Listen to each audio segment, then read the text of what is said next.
Okurugerera hari Kapiteni Julius Ankunda urukujunanizwa no kurwanisa enjubamba ha nyanja ya George hamwe na Kazinga Chano nagira ngo amato 38 obutimba 46 hamwe n'ibindi bintu nibyo bibire nibikoresebwa kubi aha mwarugo tokeza ebintu ebivuba bubi ebikozesebwa okuvuba bubi mulimu obwato obutono 38 mulimu obutimba bwa manyara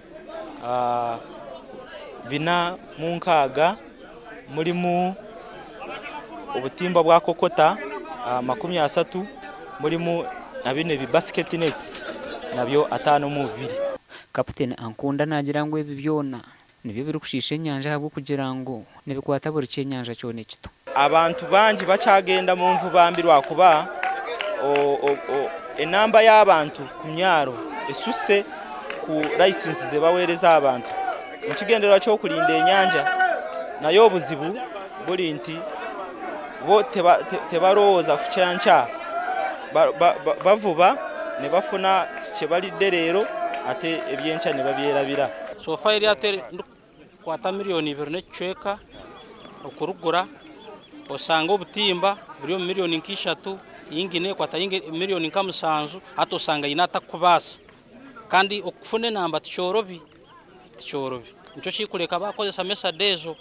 Abashohi bono bagira ngo abarukorese ibintu bitashikire baresireho n'ibyenyanja byagwe beyi bari bazamu abakusohe bigwire nkimanyisa ngo kachine igaruka hansi eyiza ne beyi nayo negaruka hansi nesaro kuba kikumanyisa ngo abantu abakwabe yonjemo ko bakora ibintu bigwire mbaba bapi kubanga bakwata biri ebyenyanja ebito ne babitunda ku beyi ya wansi ate nga fe twagala mu sente nyingi.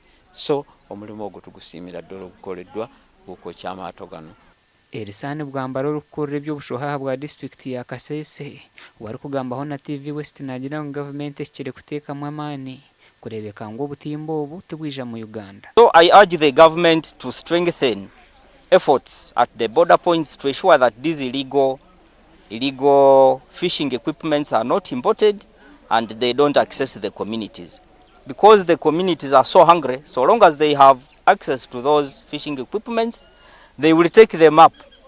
Gashokwa Gilbert Muhanguzi.